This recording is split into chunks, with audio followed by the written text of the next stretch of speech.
Ladies and gentlemen, President Putin. President Putin. You can beat President Putin. President Zelensky. I'm so focused on beating Putin. Look, I wouldn't have picked Vice President Trump to be Vice President, but I think she was not qualified to be President.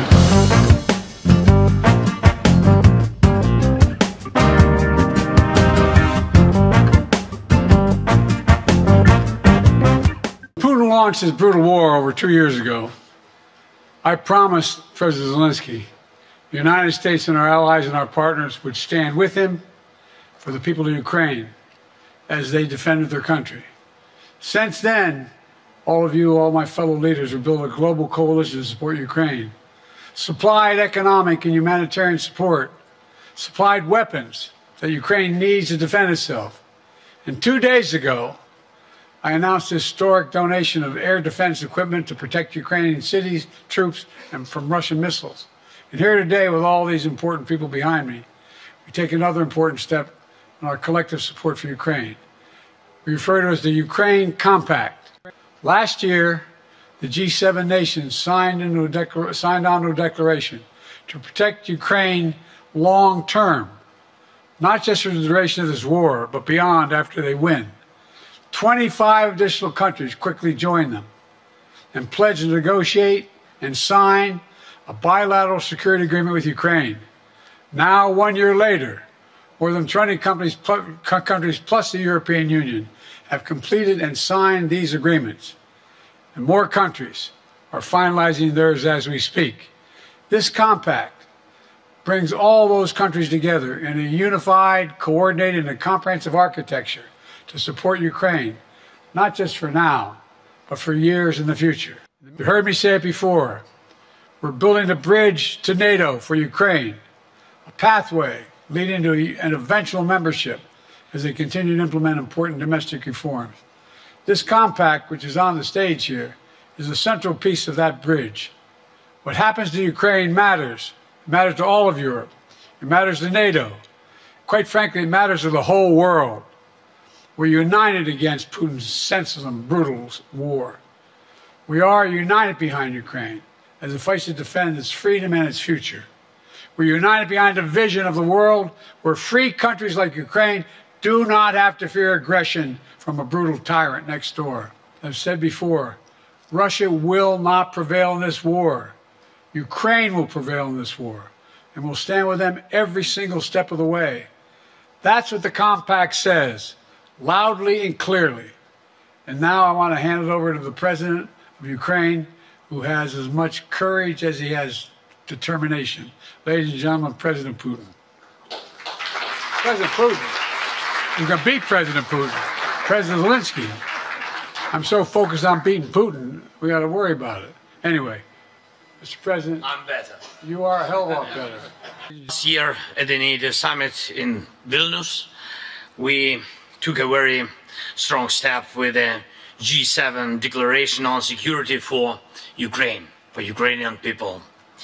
And we did not waste time, and now we have a solid architecture of security guarantees. I thank President Biden for his leadership and all the efforts to make our security cooperation full of strong actions.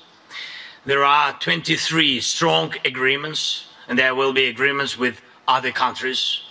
And we have a historically significant security agreement with the United States.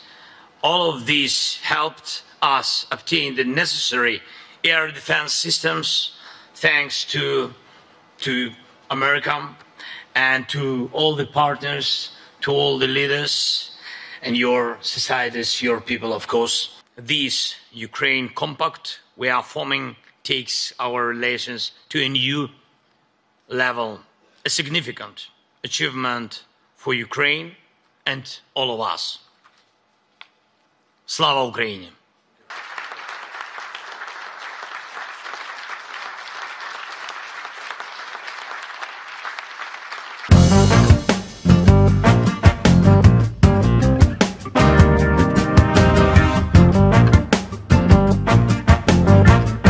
Mr. Mr. President, your political future has hung over the NATO summit a little bit this week. Speaker Pelosi made a point of suggesting that your decision on whether to stay in the race was still open. George Clooney and a handful of lawmakers have called on you to step aside. Reuters is reporting tonight that UAW leadership is concerned about your ability to win. UAW just endorsed me, but go ahead. Thank you. My question for you is, how are you incorporating these developments into your decision to stay? And separately, what concerns do you have about Vice President Harris's ability to beat Donald Trump if she were at the top of the ticket? Look, I wouldn't have picked Vice President Trump to be Vice President, but I think she was not qualified to be President. So let's start there. Number one. The fact is that the consideration is that I think I'm the most qualified person to run for president. I beat him once, and I will beat him again. Secondly, the idea, I served in the Senate a long time. The idea that senators and congressmen running for office worry about the ticket is not unusual. And I might add, there are at least 5 presidents running or incumbent presidents who had lower numbers than I have now, later in the campaign. So there's a long way to go in this campaign. And so I'm just going to keep moving. And because, look, I got more work to do. We've got more work to finish. There's so much, we made so much progress. Think about it. Think about where we are economically relative to the rest of the world. Name me a world leader who wouldn't want to trade places with our economy. We've created over 800,000 manufacturing jobs, 1.5 million jobs. I mean, so things are moving. We got more to go. Working class people still need help. Corporate greed is still at large. Their prices, the corporate profits have doubled since the pandemic. They're coming down. And so I'm optimistic about where things are going.